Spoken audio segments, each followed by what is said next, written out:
Bienvenue dans Et si on avançait, le podcast qui te tire vers le haut. Je suis Marielle, consultante en organisation et en productivité, et ma mission est de t'aider à gagner en efficacité au quotidien. Dans ce podcast, je partage avec toi chaque semaine des conseils et des astuces, mais aussi quelques réflexions afin que tu puisses gérer au mieux cette belle ressource qui est ton temps et enfin avancer sur les projets qui te tiennent à cœur. Bonjour à tous et bienvenue dans ce nouvel épisode spécial DAD. DAD c'est quoi? DAD est tout simplement l'acronyme pour dire dans l'agenda 2. Car dans ce type d'épisode, je ne suis pas seule, j'ai avec moi des invités. Ce ne sont pas forcément des experts en organisation, mais ils ont tous un point commun, ils avancent et je les trouve inspirants. Avec ces invités, je parle de leur parcours, leur rapport à la gestion du temps, leur routine et ce qui leur permet d'avancer au quotidien. Dans ce troisième épisode, j'ai l'honneur d'accueillir Sabine qui est blogueuse, entrepreneur, mais aussi maman. Je sais que beaucoup d'entrepreneurs ou de porteurs de projets ou encore même des salariés qui écoutent ce podcast sont parents et ça faisait longtemps que je voulais parler justement de cet aspect-là. Elle partage avec nous comment la maternité a chamboulé son quotidien et comment elle a réussi à gérer ce changement, ce qu'elle a mis en place au début et ce qu'elle fait aujourd'hui pour garder le cap. Donc si vous êtes parent, vous allez vous sentir moins seul et avoir plein d'astuces et d'idées. Et si comme moi ce n'est pas encore le cas, vous allez anticiper ou tout simplement découvrir l'envers du décor. Je vous ai mis dans les notes du podcast l'ensemble des points que nous avons abordés minute par minute. Maintenant, installez-vous bien et c'est parti. Je vous souhaite une bonne écoute. Bonjour Sabine. Bonjour Marielle. Bienvenue dans le podcast Et si on avançait? Merci de m'avoir invitée. Je suis super contente d'être avec toi aujourd'hui. Moi, je suis très ravie de te recevoir parce que, comme je te disais par mail, en fait, je fais partie des premières que j'ai découvert dans le domaine de l'organisation quand je me documentais à l'époque là-dessus en 2017. Et je voyais vraiment tous tes articles de blog qui remontaient. Donc déjà, bravo pour ton référencement naturel. Je ne sais pas si c'est un truc que tu travailles beaucoup. Pas tellement, parce que en fait, je crois que je suis plutôt nulle à ça, puisque tous les mots-clés pour lesquels j'aimerais être référencée, c'est pas du tout cela, mais j'ai quand même du trafic, donc ça me va bien. Tant que je peux aider des gens, c'est l'essentiel. Écoute, moi, je t'ai trouvée, tu étais l'une des premières blogueuses qui apparaissait, moi, quand je cherchais des trucs sur l'organisation. D'ailleurs, tu as commencé quand, le blogging? J'ai commencé en 2012. Et Be Organisé, je l'ai commencé en 2013. 2012, j'avais un premier blog un peu beauté, un peu lifestyle, en fait, il y avait un peu de tout. Et en fait, je me suis rendu compte que c'est vraiment mes conseils en organisation sur ce blog-là qui se détachaient. Du coup, j'en ai créé un autre qui s'appelait Be Organisé et où j'ai décidé de faire que de l'organisation parce que c'était déjà devenu un centre d'intérêt pour moi. Donc, c'est comme ça que j'ai commencé, 2013 à peu près. Voilà. Ah ouais, 2013, t'es vraiment une ancienne. Et ouais. Du coup, je suis vraiment ravie de t'avoir du coup. Et donc Sabine, aujourd'hui, on va parler de ton organisation justement, de ton rapport à la gestion du temps. Mais avant d'aller fouiner dans tout ça, je vais quand même te présenter à la team qui avance parce que peut-être que certains ne te connaissent pas. Alors, est-ce que tu me laisses l'honneur de te présenter? Avec plaisir. Avec ce que j'ai pu trouver, hein, bien sûr. Ouais. Tu compléteras si j'ai oublié certaines choses. Mais en tout cas, je vais dire l'essentiel. Donc, Sabine, dans la vie, tu es entrepreneuse et tu es donc assistante indépendante depuis septembre 2019. Mais tu es aussi très connue. Moi, c'est comme ça que je t'ai connue. Et d'ailleurs, j'ai cru que c'était ton activité à temps plein, mais comme étant blogueuse sous le pseudonyme Be Organisé. Et donc, en gros, Be Organisé, c'est pas B-B-E, mais bien B-B-E-E pour dire abeille organisée. C'est bien ça? Exactement. Donc, c'est un blog sur lequel tu partages pas mal d'astuces, de conseils autour de l'organisation, mais très axé finalement sur la maison, la famille. Et justement, comme on parle de famille, tu précises sur ton blog que c'est comme ça que tu as démarré aussi ton blog sur l'organisation parce que ta famille s'est agrandie. Donc, tu as eu ta première fille en 2011 et c'est là aussi que tu as commencé à t'intéresser du coup à l'organisation et que tu as lancé ce blog. Et aujourd'hui, tu en as deux. Donc, il y en a une qui a 9 ans, je crois, et l'autre a 4 ans. Yes, c'est ça. Et du coup, tu mènes de front tous ces rôles, donc entrepreneur, épouse, maman, amie, et bien sûr d'autres rôles qu'on peut porter dans la vie. Et c'est aujourd'hui de ça qu'on va parler en fait. Est-ce que j'ai tout dit? Ah, mais nickel, franchement, super présentation.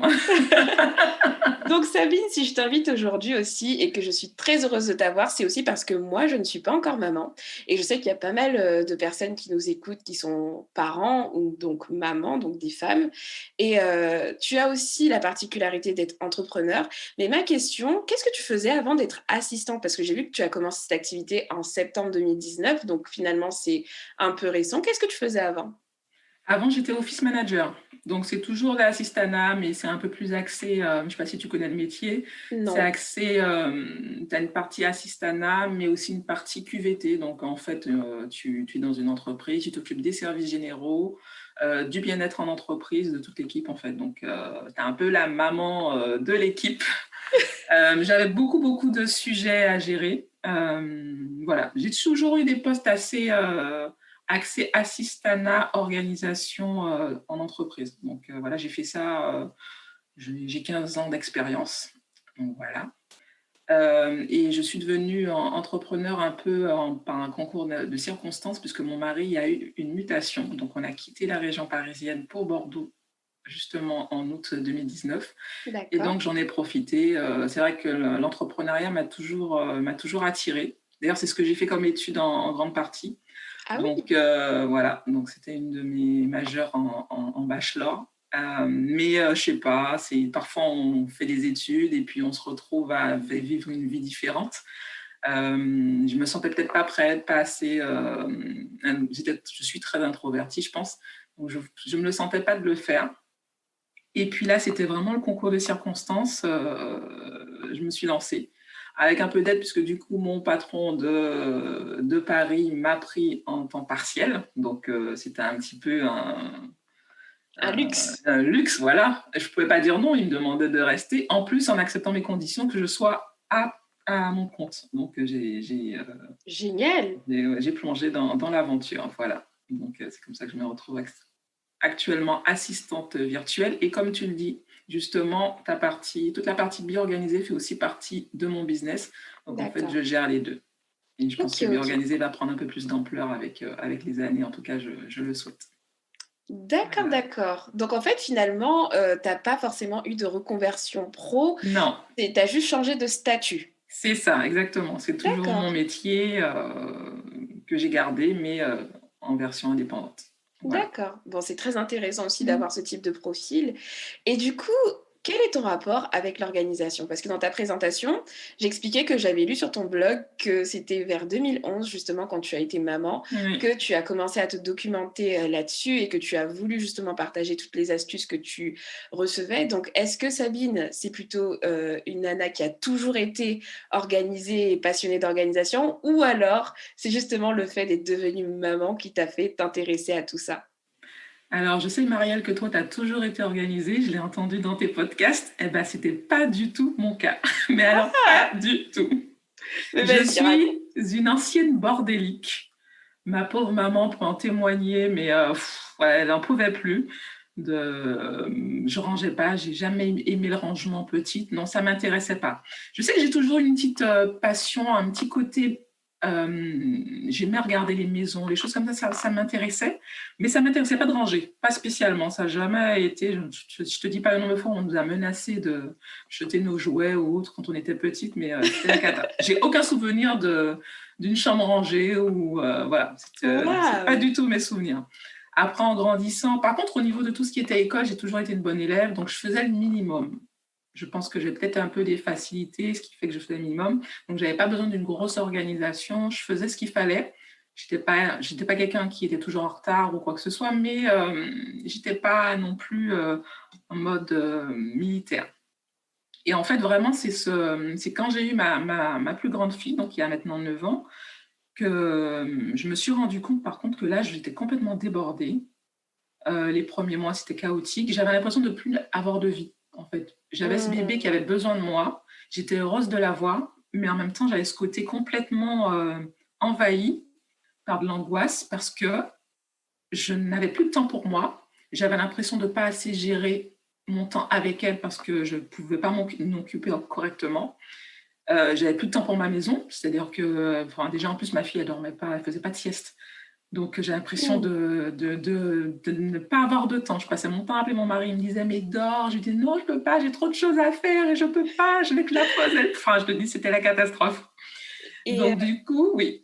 j'ai une question justement. Tu as eu ta fille, donc j'imagine que tu avais déjà emménagé seule. Tu l'as eu combien de temps après? Comme ça, j'aimerais bien avoir une image d'avant et après. Est-ce qu'avant, tu avais quand même l'impression de gérer, même si tu n'étais pas forcément hyper organisée, est-ce que tu avais quand même ressenti le besoin de t'organiser mieux avant d'avoir ta fille ou pas du tout? Quel était ton train de vie en fait avant? J'avais une vie. Je vivais en couple depuis 6 ans avant d'avoir ma fille. J'avais une vie, ça allait. J'avais pas besoin de m'organiser, mais tout s'imbriquait. Je pense que, mine de rien, j'avais déjà quand même un petit côté par le métier que je faisais, parce que j'étais déjà assistante, à l'époque assistante commerciale avant, et ensuite assistante de direction. J'avais déjà l'habitude quand même de gérer une vie où il fallait quand même suivre des délais, etc. Donc ça m'aidait dans ma vie personnelle, mais j'avais pas des grosses contraintes. Je vivais avec mon mari, enfin, on n'était pas encore mariés à l'époque, mais je vivais avec mon chéri à l'époque. On se gérait. Je me souviens que je travaillais, j'avais pas j'avais un jour de congé le lundi, donc c'est ce jour-là que je faisais mon ménage tranquillement. Tout s'emboîtait, mais sans que j'ai besoin de me poser, à réfléchir, à me dire, on va faire tout s'emboîtait naturellement. On se prenait pas la tête, on allait en boîte, on dormait plus tard le lendemain. Il y avait pas, en fait, j'avais pas de projet. Comme toi, par exemple, toi, tu as plusieurs projets que tu menais de front. Moi, je vivais ma vie simplement. J'allais travailler, j'allais faire mon shopping quand j'avais le temps, j'allais voir ma famille quand j'avais le temps. Je faisais du yoga, donc j'avais mon petit horaire de yoga le jeudi, mais tu vois, il n'y avait pas besoin d'organisation vraiment. Je n'avais pas besoin de faire attention à être à l'heure, à faire ci, à de faire mon planning de repas. Tout ça, ça faisait pas partie de ma vie. Je vivais bien, mais voilà, c'était pas sans D'accord. contrainte. Voilà, sans Une contrainte. vie sans contrainte. Et puis Voilà. un jour, un bel événement. Voilà. Tu es enceinte et tu as ta première fille qui arrive dans votre quotidien. C'est ça. Et là, qu'est-ce qui se passe pour toi?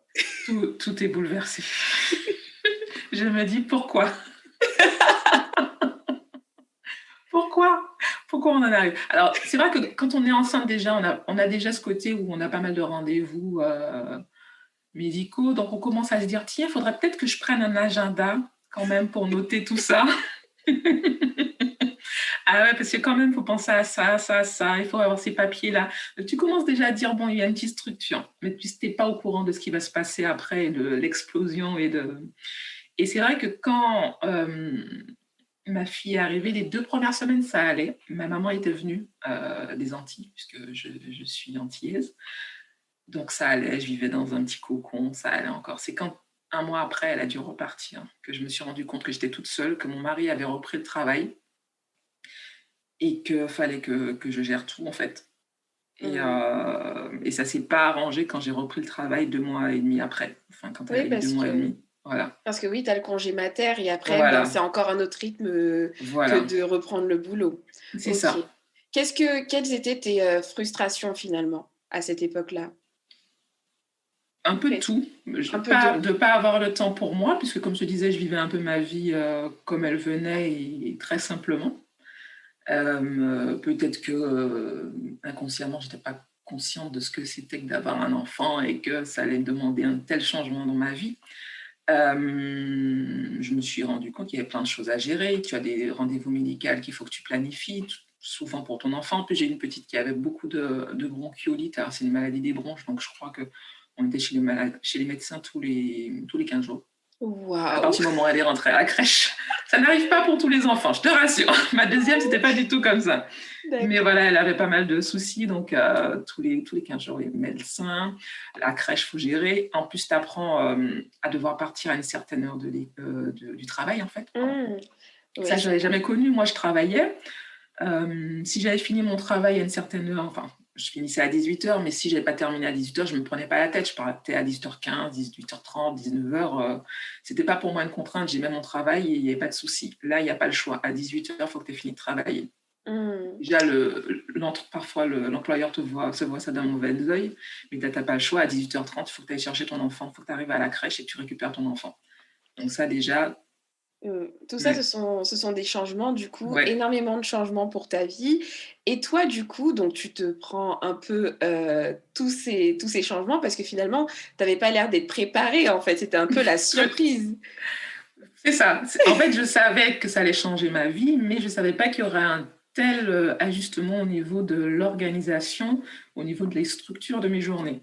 Ouais. Alors qu'est-ce Donc, que tu as fait? Tu as commencé par quoi? Parce que j'imagine qu'au début, tu as un peu subi, de ce que je comprends, ouais, parce ouais. que c'est un peu dur aussi de finalement retomber sur ses pattes et de se dire: «Bon, OK, maintenant je vais agir». Donc j'imagine que tu as eu une petite phase où tu t'es un peu laissé porter par tout ça. Mais Mm. au vu de tout ce qui s'est produit entre-temps, bien organisé, je sais que tu as rebondi et justement, j'aimerais bien que tu parles de ça. Tu as commencé par quoi, du coup, pour rebondir?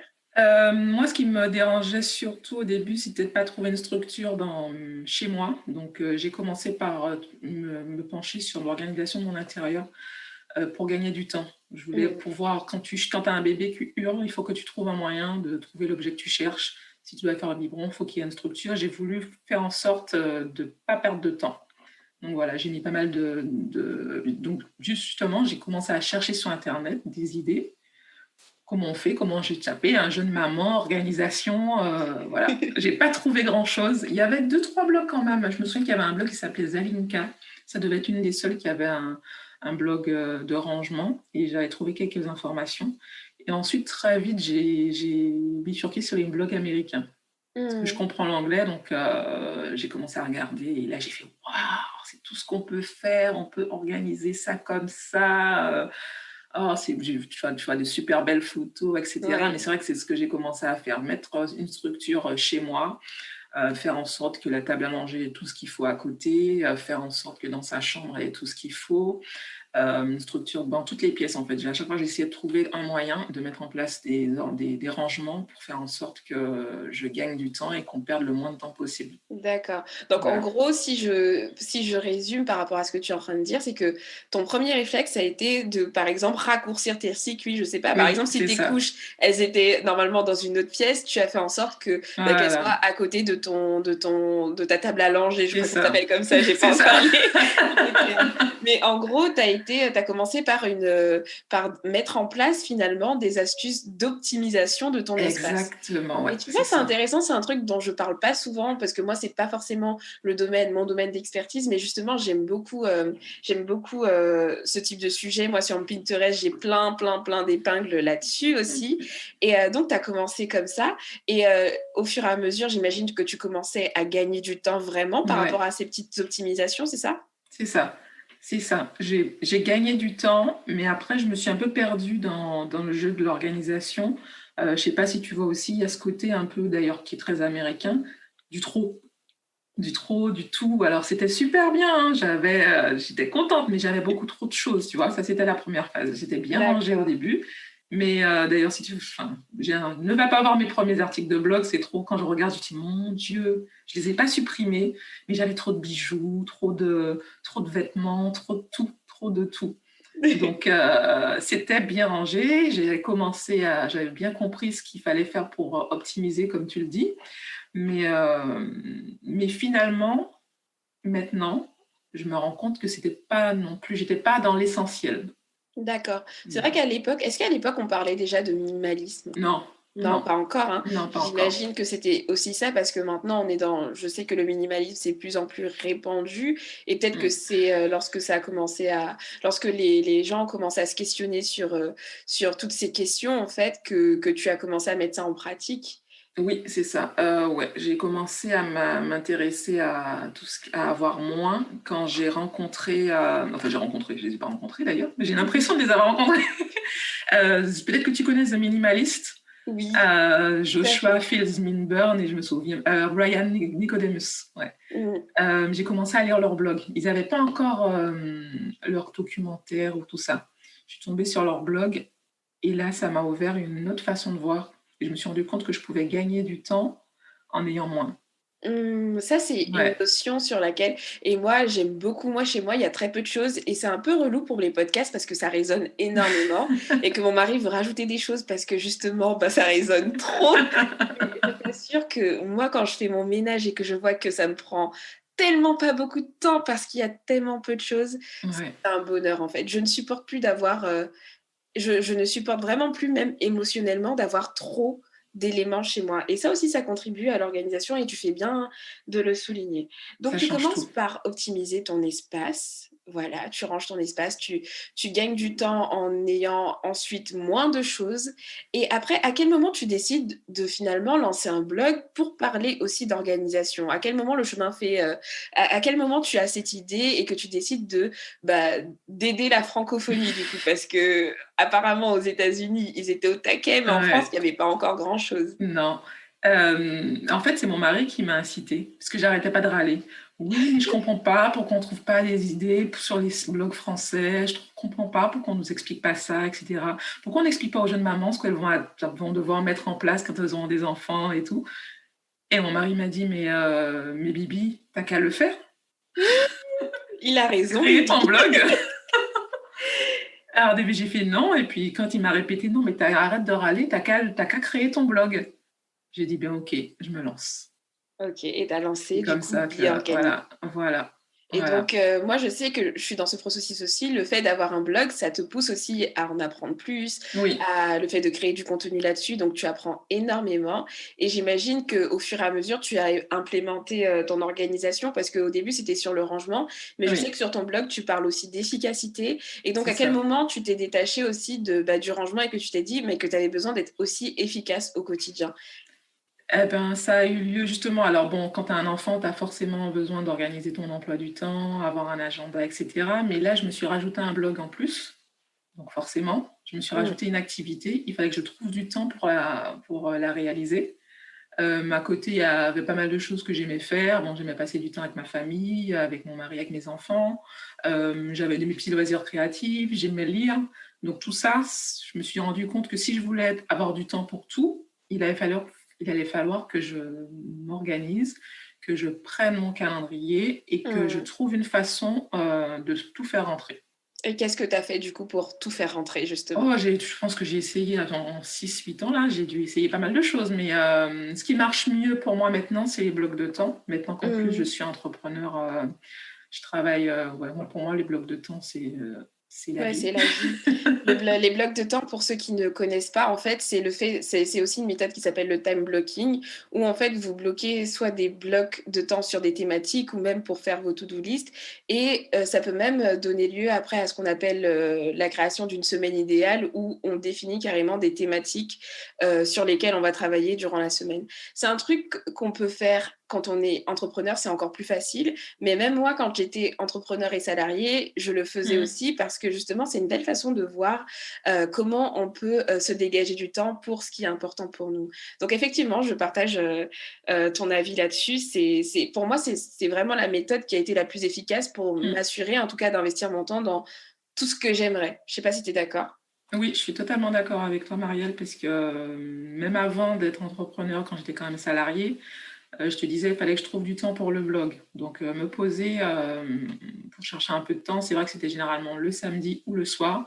Donc, je savais qu'il y avait mon petit bloc de temps entre 9 heures du soir et 10 heures où je m'occupais de mon blog, je créais mes articles, etc. Il y a eu une période aussi où je me levais très tôt Mmh. pour écrire. Là, je le fais plus, hein, parce que j'ai le temps dans la journée. Je peux moduler mes journées comme je veux. Je Vie suis pas bloquée. d'entrepreneur. Voilà, ça c'est l'avantage. Maintenant, j'arrive plus à me lever tôt. C'est bizarre. Moi, je commençais avant, je me levais hyper tôt aussi parce que j'étais salariée et c'est vrai que, bah, là, ça va faire 1 mois que je suis à temps plein sur mon activité. C'est pas que déjà, je mets plus de réveil, donc mon réveil, il est Mm. naturel, ce qui est top.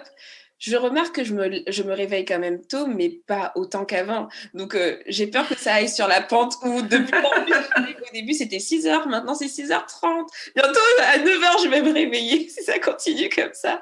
Mais je trouve que c'est le plaisir d'être entrepreneur et franchement, c'est top, quoi. Ouais, Ce sont des petits plaisirs qu'il faut s'octroyer. ouais. Mais Je toi, suis. Pardon, excuse-moi, vas-y. Oui, non, je suis bien d'accord avec toi, c'est ce que j'allais juste te dire. Mais moi, j'ai une petite contrainte quand même parce que j'ai Justement, 2 jeunes filles. justement, j'allais dire, parce que moi, je parle de ça, mais aujourd'hui, personne ne vient me réveiller. Et je sais, alors bon, tes filles, elles sont un peu grandes, quoique celle de 4 ans, elle peut encore le faire, mais moi, je vois plein de vidéos sur YouTube, des trucs humoristiques, où clairement, la grasse mat n'est pas au rendez-vous des parents. Est-ce que c'est C'est ton cas ça. ou pas? T'arrives à dormir un peu plus tard au lit ou...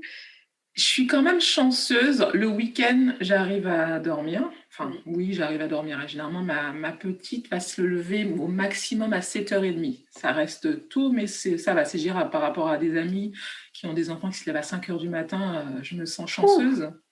Et c'est vrai qu'avec ma grande, quand j'avais que ma grande, elle, c'est une dormeuse. Alors, jusqu'à présent, elle dort, mais elle dormait, mais c'était génial.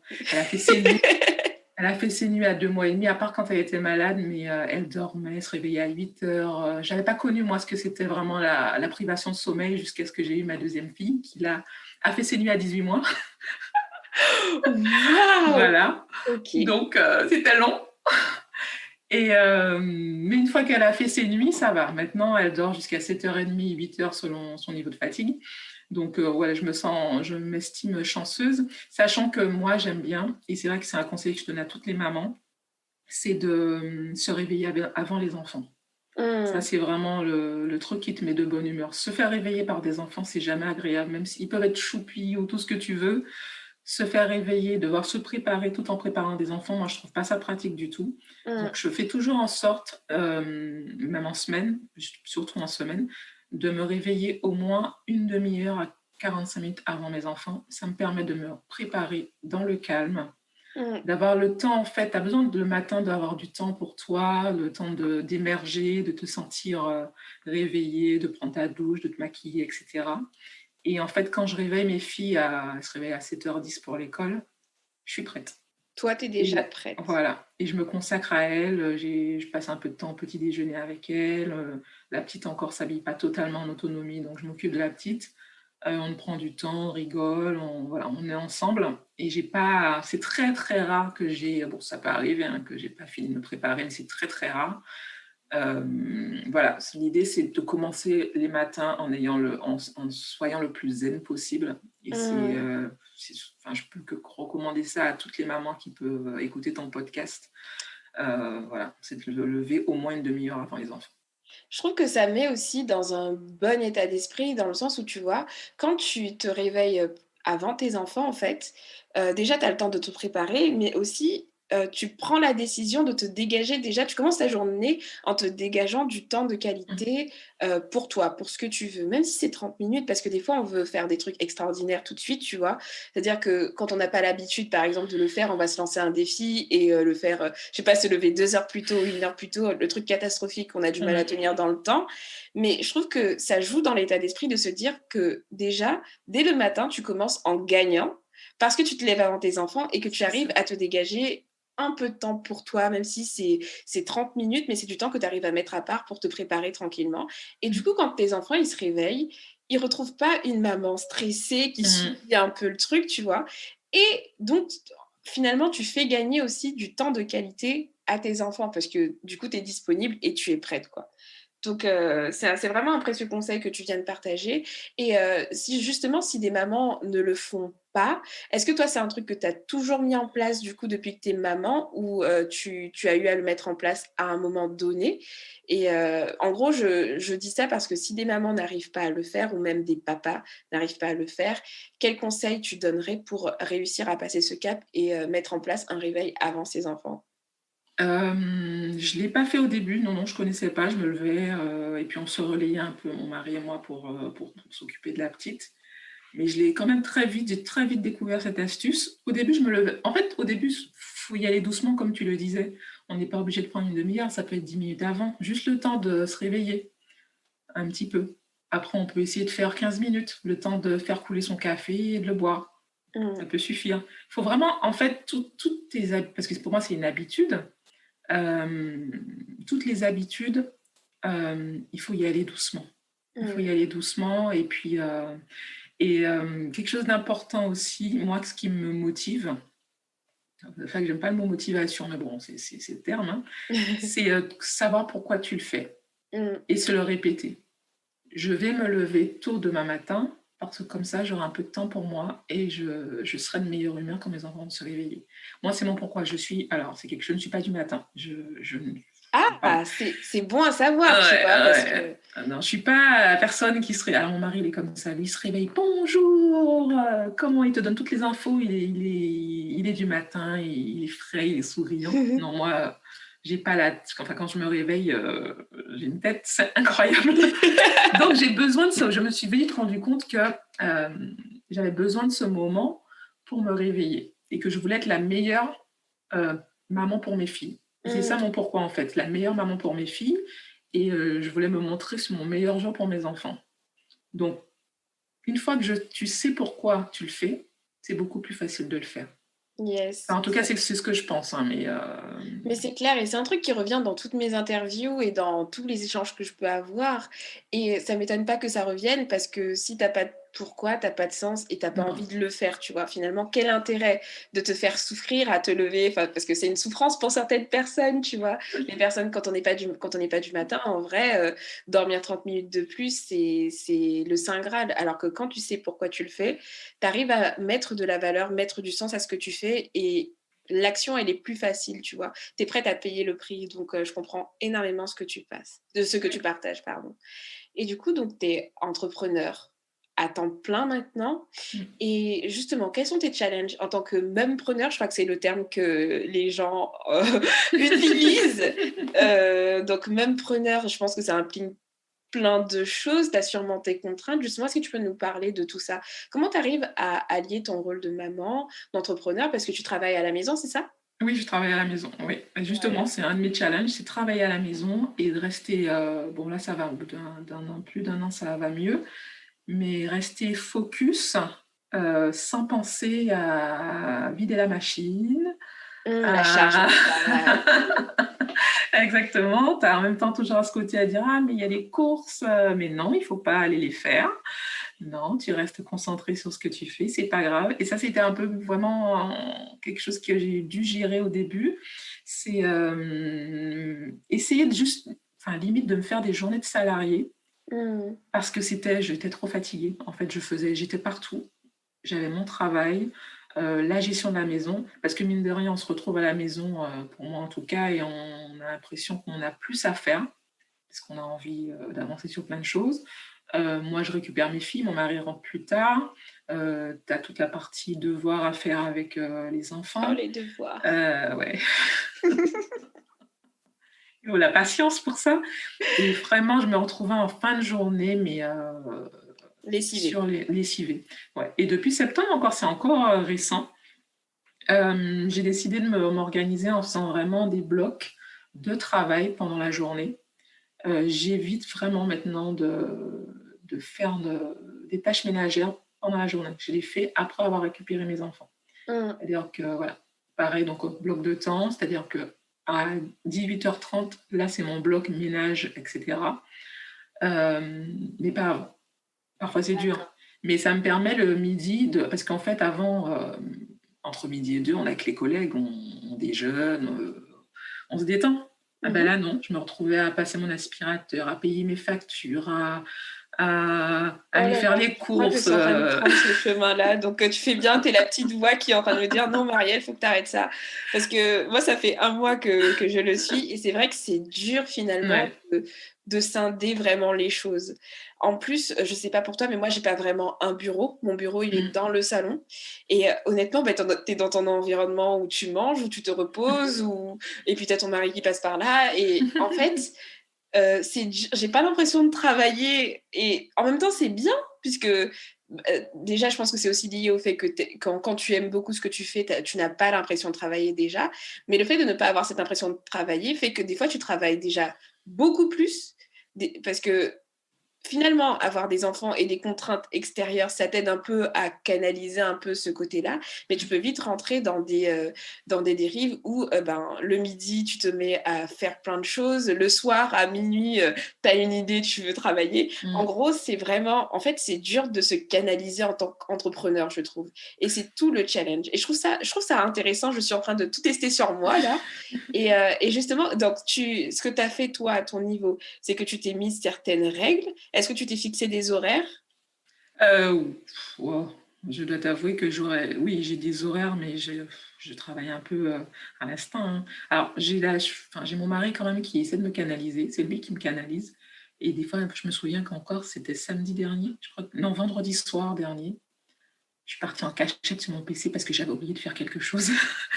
Il devait être 22h et je voulais pas qu'il me voie. Alors moi, j'ai de la chance, j'ai un bureau. J'ai quand même une pièce qui fait bureau et chambre d'amis. Donc voilà, je me suis glissée et j'ai vite été faire ce que j'avais à faire. Il n'a pas vu. Donc, quand il écoutera le podcast, il saura. Mais c'est vrai que voilà, s'il me voit trop bosser, il va me dire mais qu'est-ce que tu fais là? Voilà. Mais c'est vrai que c'est dur de se canaliser. J'aurais pas, pour l'instant, j'ai pas de solution. Je le fais à l'instinct. Ça m'arrive d'aller chercher mes enfants à l'école. Normalement, c'est vrai que le fait d'avoir des enfants, on se dit bon, à partir du moment où il faut aller chercher les filles, on coupe. On coupe. Sauf qu'en réalité, ça arrive très rarement. Ça m'arrive de leur dire maman, elle a quelque chose d'urgent qu'elle doit à tout prix boucler. Les filles, je reviens dans 30 minutes. Je reviens et puis je les laisse un petit peu et je vais finir ce que j'ai à faire. Ça, des fois, il n'y a pas le choix. Il y a souvent aussi où, alors je me reconnecte de toute façon souvent pour gérer le blog le soir.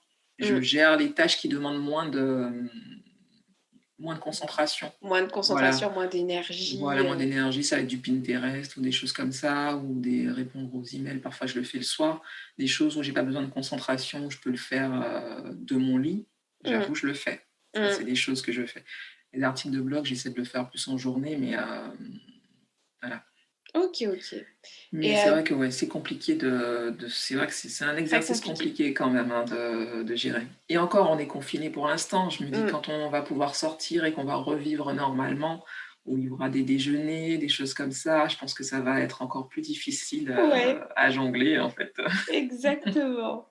Bon, non, mais on va y arriver. Et d'ailleurs, ce qui est bien, c'est que tu arrives à avancer. Et j'aime bien dans ces podcasts aussi montrer que finalement, il n'y a pas de solution miracle et que tout le monde fait un peu son truc à sa sauce. Le plus important, c'est de trouver ce qui fonctionne. Alors, on peut être accompagné. C'est d'ailleurs pour ça que j'en fais mon métier et que toi aussi t'en parles, parce qu'on a toujours aussi, c'est toujours bien d'être accompagné. Mais tout ça pour dire qu'il n'y a pas de formule, il n'y a pas de bonne formule en fait. Tout le monde fait de son mieux. Tout le monde fait de son mieux et c'est tout en fait. Faites juste de votre mieux. Et justement, j'avais une question par rapport. Alors, j'aurais une autre question aussi pour toi tout à l'heure, mais est-ce que tu as déjà reçu, c'est quoi le pire conseil que tu as eu en tant que maman en termes d'organisation et de productivité? Je sais que c'est une question à laquelle on ne s'attend pas, donc tu pourras prendre un petit temps de réflexion, n'hésite pas. Mais du coup, le pire conseil que tu as entendu, en tout cas qui n'a pas fonctionné pour toi ou que tu détestes entendre, justement, qu'on dit aux mamans par rapport à leur organisation, et toi, tu sais que dans le fond, c'est faux ou c'est pas ce qui est bon. Je sais pas.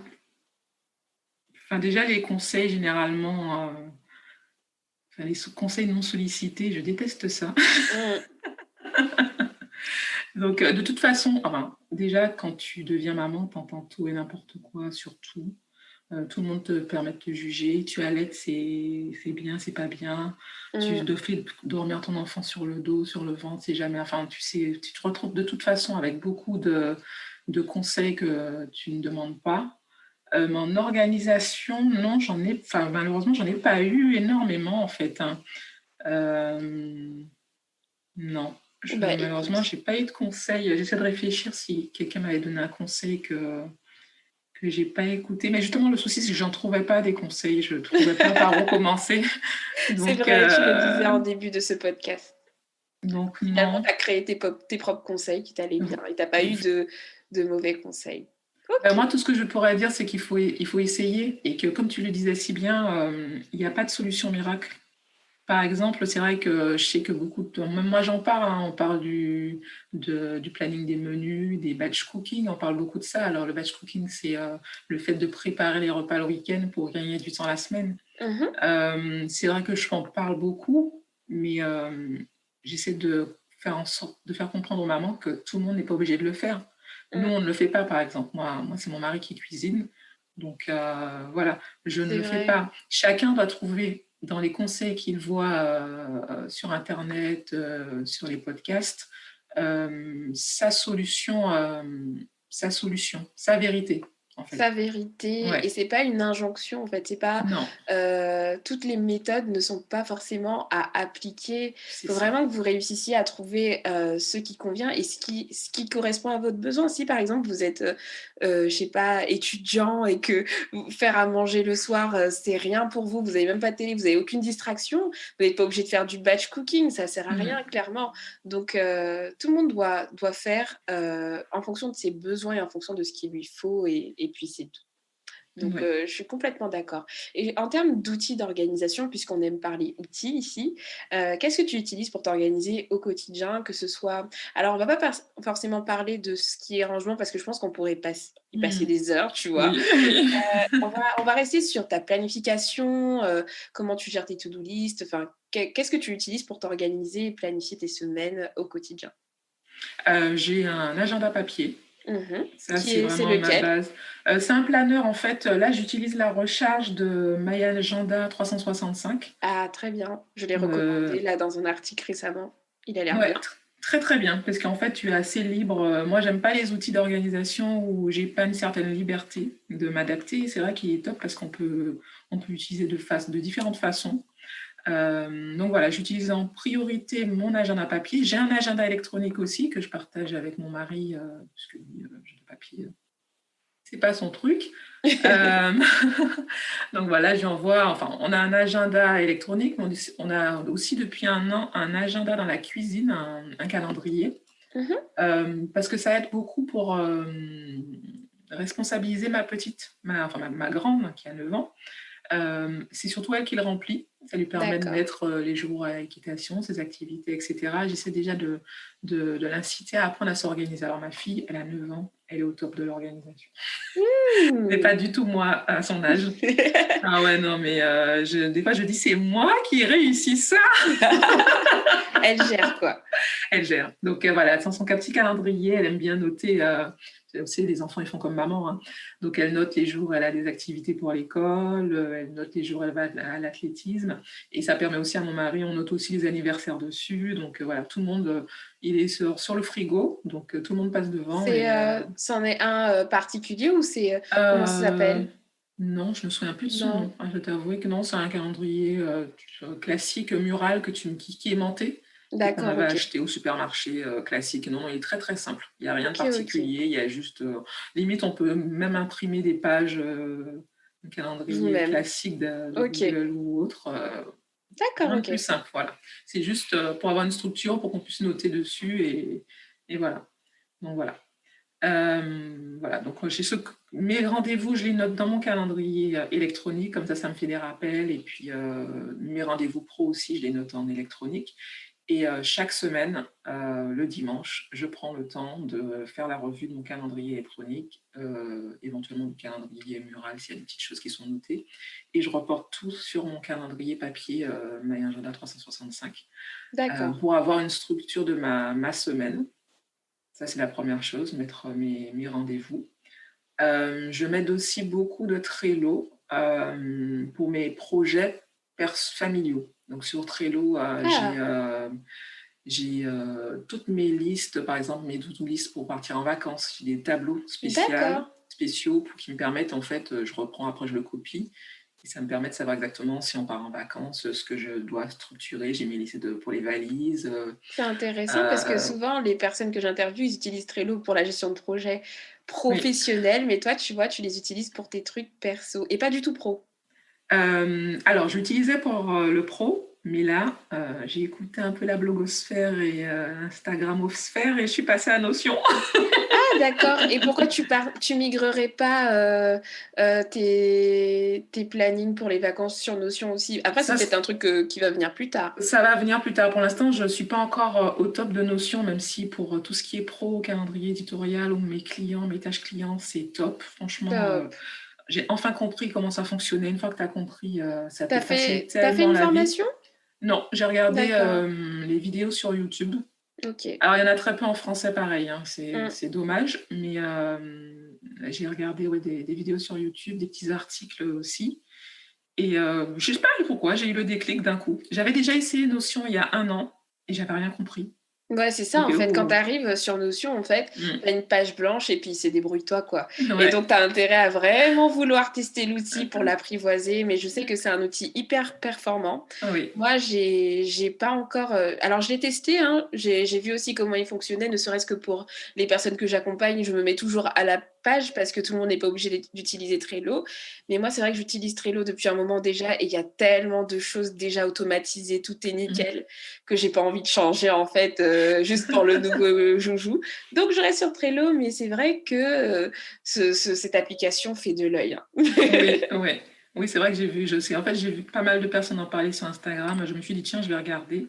Et j'étais pas totalement satisfaite, en revanche, de Trello pour ma gestion pro, que ce soit le blog, ma gestion de ressources, etc. Ça m'embêtait. J'avais essayé ClickUp, mais pareil, j'avais Ah, pas ClickUp, en accroché. plus, l'interface, elle Ouais, est complètement en anglais, c'est encore oui. différent. Waouh, ok. Donc, Et tu... moi, pareil, de par mon métier, je fais comme toi, je regarde tous les outils parce que ça fait partie des compétences que je dois avoir.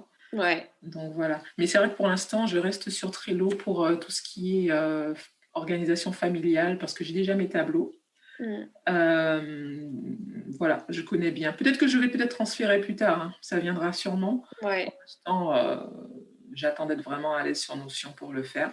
Et sur Donc Notion, voilà. tu gères quoi, du coup, à l'heure actuelle? Tous mes clients, enfin mes clients, toute ma base de tâches clients, les projets clients et toute la partie bien organisée, le blog. D'accord. Voilà, Donc, donc j'ai des publication, tableaux, enfin... voilà, calendrier éditorial, Instagram.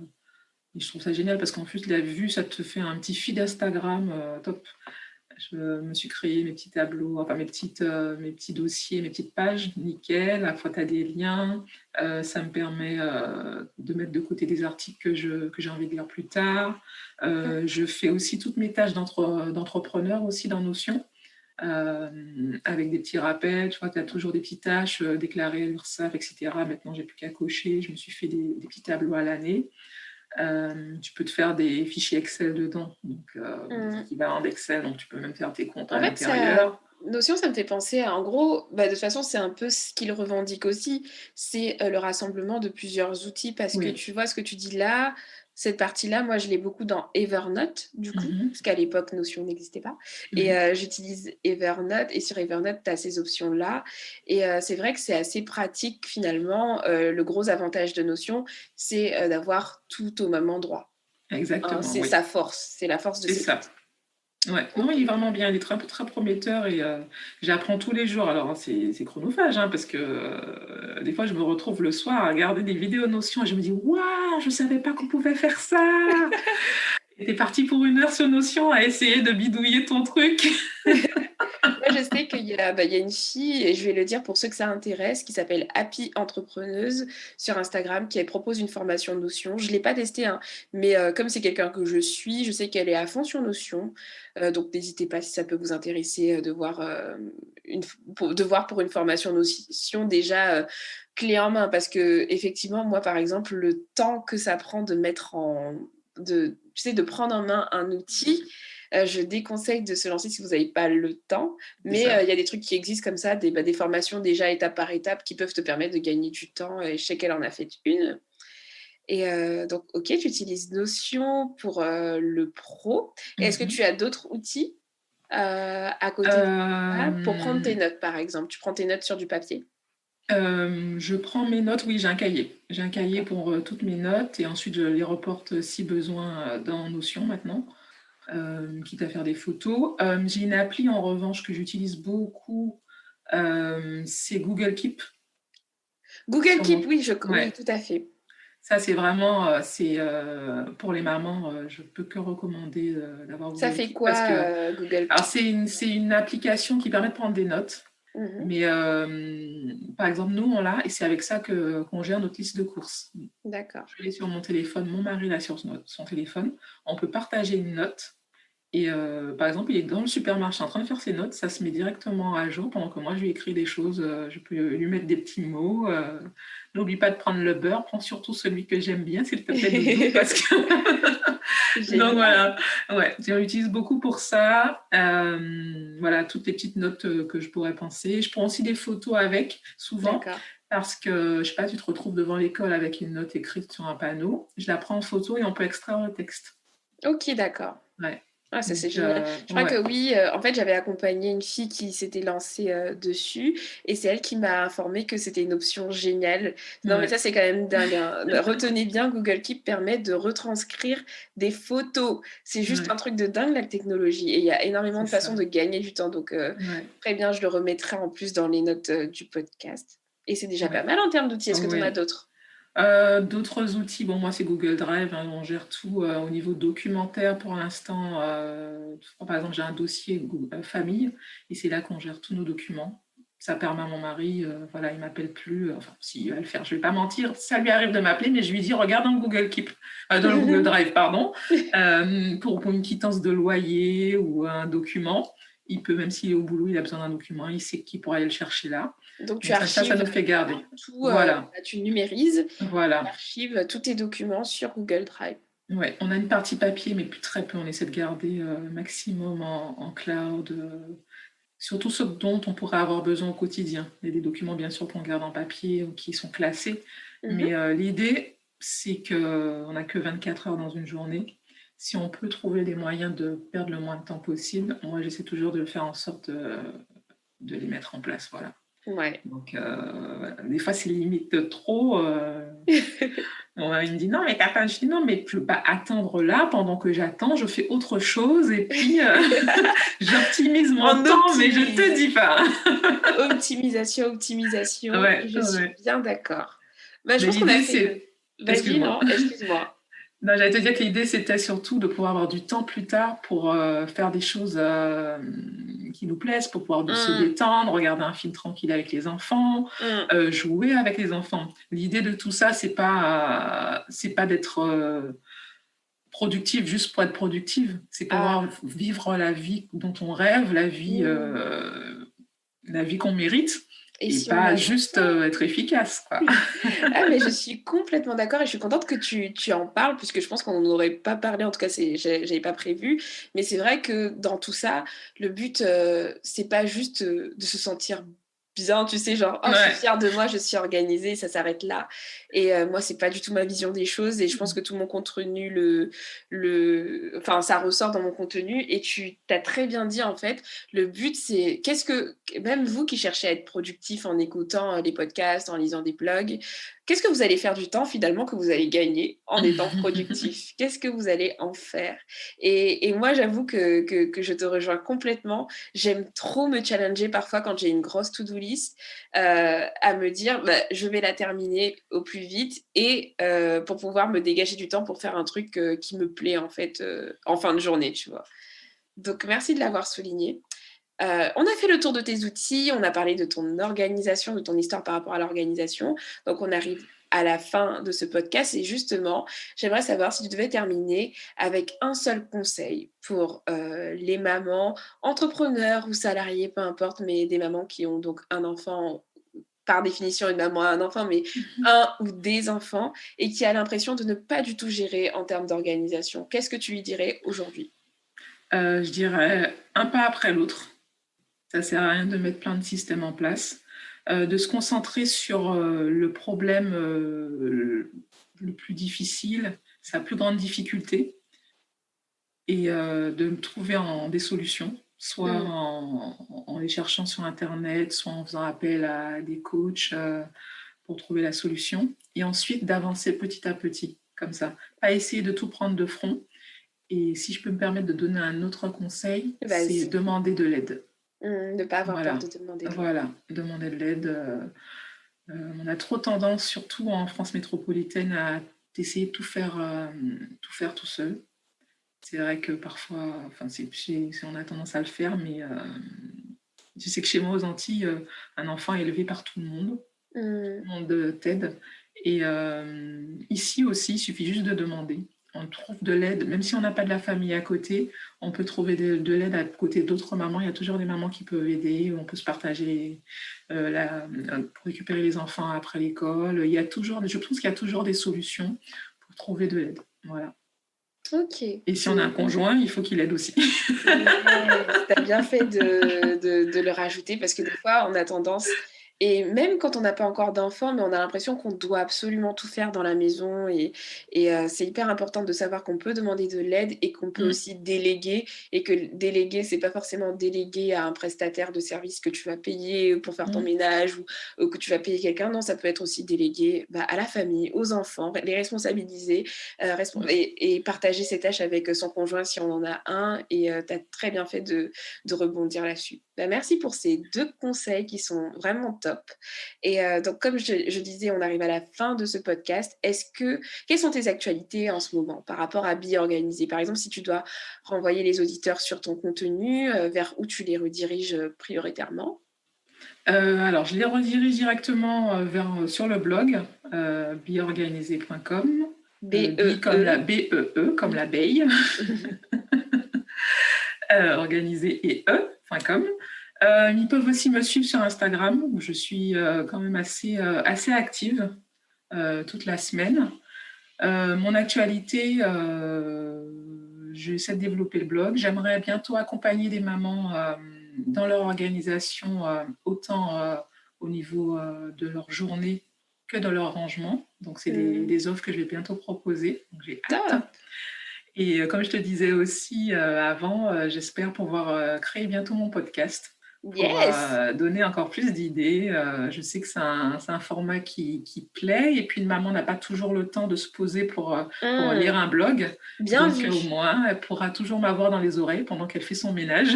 Non, mais c'est bien vu. En vrai, le podcast, c'est un outil stratégique même pour toi dans le Ouais. sens où c'est typiquement le truc qu'il faut pour les mamans parce qu'aujourd'hui, je ne sais pas si des mamans débordées peuvent prendre le temps vraiment de se poser et de lire un article de blog entier. Donc, C'est ça. je t'encourage à te lancer dans le podcast. En plus, moi, tu vois, t'es en rendez-vous dans mon podcast, donc tu sais que je suis fan. Et donc, j'ai hâte de voir ce projet. Je te challenge à le lancer. Hein. Super, ben ouais. Maintenant, je suis, comment on dit en anglais, accountable. Je ne sais plus comment on dit en français. En gros, t'es redevable, je sais pas, mais t'en as parlé aujourd'hui, donc tu t'es engagé. Je suis obligée de le faire, voilà. Je te renverrai l'épisode pour rappel de temps en temps, si tu veux. C'est ça. Ok, merci Sabine pour cet échange. Donc, à chaque fin de podcast, je fais une petite série de questions flash. Tu as peut-être entendu les autres épisodes. Eh bien, figure-toi que même si tu t'es préparé, eh ben, ça change un peu. Je m'en suis doutée. Ça change un tout petit peu. Donc, est-ce que tu es prête? Oui, vas-y. Alors, matin ou soir? Soir. Une nouvelle habitude à prendre? Boire plus d'eau. C'est important. Thé ou café? Thé. Jamais de café. Papier ou digital? Papier. Le dernier livre que tu as lu et apprécié si possible? Le dernier livre que j'ai lu, c'était, je ne sais plus qui l'a écrit, c'était « Il est grand temps d'allumer les étoiles ». Ah oui, c'est de Virginie Grimaldi, je crois. Grimaldi, voilà, c'est ça. Je l'ai trop aimé, je l'ai lu l'année dernière. Vraiment très, très, très beau livre que je recommande. Le truc que tu pourrais faire sans voir passer le temps? Plein de choses. J'ai m'occuper de tout ce qui est mon blog. C'est vrai que ça peut prendre du temps. Ouais. Écrire des articles, aider des personnes. Ce qui te passionne. Les mamans, voilà, ça me passionne vraiment. Ouais. Ok. La personnalité qui t'inspire le plus? Oh, il y en a plusieurs. Tu vas en choisir qu'une seule. Une seule? Oui. C'est dur. Oh là là là là, tu me demandes quelque chose d'impossible, Marielle. Il faut choisir. Oh, une personne qui m'inspire. Il y a Michelle Obama qui m'inspire beaucoup. Pourquoi? Alors, je vais dire par son parcours et puis elle a toujours les mots justes. Les mots justes. J'ai commencé son bouquin mais je l'ai pas terminé encore. Les mots justes, le ton juste, l'impression qu'elle est tellement dans la bienveillance dans ses enfants, avec ses enfants et si je réussissais à élever mes enfants comme je vois en tout cas en tout cas on peut voir que ce qu'on voit à la télé, ouais. Et les valeurs qu'elle leur apporte, si j'arrivais à faire ça, je serais ravie. Voilà, vraiment, c'est mon objectif quoi. Voilà. Et on va terminer par une citation. Quelle est ta citation? Alors, je sais qu'il n'y a pas the citation préférée. Ouais. Alors, partage-nous juste, par exemple, la dernière qui t'a marqué ou alors une citation que tu aimes. Vas-y. Ah, il y en a une que j'aime, c'est une de Maya Angelou, que je me répète souvent. Je vais en traduction, ça donne si tu n'aimes pas quelque chose, change-le. Si tu ne peux pas le changer, change ton attitude. Mmh. Voilà. Et donc, en gros, voilà. On a beaucoup de raisons de se plaindre parfois. Pour moi, si tu te plains de quelque chose, soit tu dois agir pour le changer. Si vraiment c'est indépendant de ta volonté, il n'y a aucune action que tu peux mettre en place, ça veut dire que tu dois passer à autre chose et voir la vie différemment. Parce que ça ne sert à rien de se morfondre sur quelque chose. Voilà. C'est une très belle citation, sachant que mon projet s'appelle « Et si on avançait ?» Je trouve que ça fait bien écho à la vision de ce podcast. Ben, écoute, encore une fois, merci Sabine pour ton temps. Merci d'être passée sur le podcast. Et voilà, je te dis au revoir et à bientôt. À bientôt, Marielle. Ciao. Ciao. Donc voilà, mon entretien avec Sabine s'est arrêté ici. J'espère qu'il vous a plu, que vous avez pu apprendre pas mal de petites choses. S'il vous a plu, n'hésitez pas à laisser votre avis et une note en fait sur le podcast, sur la plateforme sur laquelle vous l'écoutez. Et puis d'ici là, prenez soin de vous et je vous donne rendez-vous au prochain épisode. Ciao ciao!